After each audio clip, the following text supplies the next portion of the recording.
രണ്ടാം ഘട്ടത്തിലേക്ക് കടന്ന കോട്ടയത്തെ തെരഞ്ഞെടുപ്പ് പ്രചാരണം. വോട്ടർമാരെ നേരിട്ട് കണ്ട് വോട്ട് ചോദിച്ചും കൺവെൻഷനുകൾ സംഘടിപ്പിച്ചുമാണ് സ്ഥാനാർത്ഥികളുടെ പ്രചാരണം.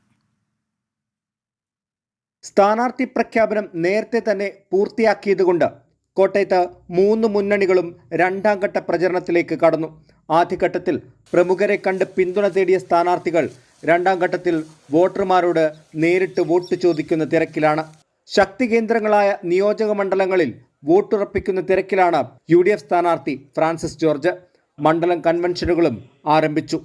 രാജ്യത്തെ സംബന്ധിച്ചിടത്തോളം, കേരളത്തെ സംബന്ധിച്ചിടത്തോളം നിർണായകമായ ഈ തെരഞ്ഞെടുപ്പ് നമ്മുടെ രാജ്യത്ത് ജനാധിപത്യ മതേതരത്വ പാരമ്പര്യം അത് നിലനിർത്താനുള്ള ഈ തെരഞ്ഞെടുപ്പ്, താൽക്കാലികമായി നഷ്ടപ്പെട്ട ഈ പാർലമെന്റ് മണ്ഡലം അത് തിരികെ പിടിക്കേണ്ടതായിട്ടുണ്ട്. മണ്ഡലത്തിന്റെ മുക്കിലും മൂലയിലും ആദ്യഘട്ടത്തിൽ തന്നെ ഓടിയെത്താൻ സാധിച്ചതിന്റെ ആത്മവിശ്വാസത്തിലാണ് LDF സ്ഥാനാർത്ഥി. പൊതുസമ്മേളനങ്ങളും റോഡ് ഷോയും നടത്തിയാണ് തോമസ് ചാഴികാടന്റെ രണ്ടാം ഘട്ട പ്രചാരണം. MP ഫണ്ട് 100% വിനിയോഗിക്കാൻ കഴിഞ്ഞു. ഇന്നലെ മീഡിയയിലൊക്കെ വന്നപ്പോൾ 2 ലക്ഷം രൂപ ബാലൻസ് ഉണ്ടെന്ന് പറഞ്ഞു. ഇന്നലെ ഞാൻ എൻ്റെ പോർട്ടല് നോക്കിയപ്പോൾ അക്കൗണ്ടിൽ ബാലൻസ് 0.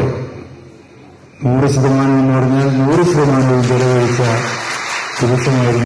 ആരാധനാലയങ്ങളടക്കം സന്ദർശിച്ചാണ് NDA സ്ഥാനാർത്ഥിയുടെ പ്രചരണം തുടരുന്നത്.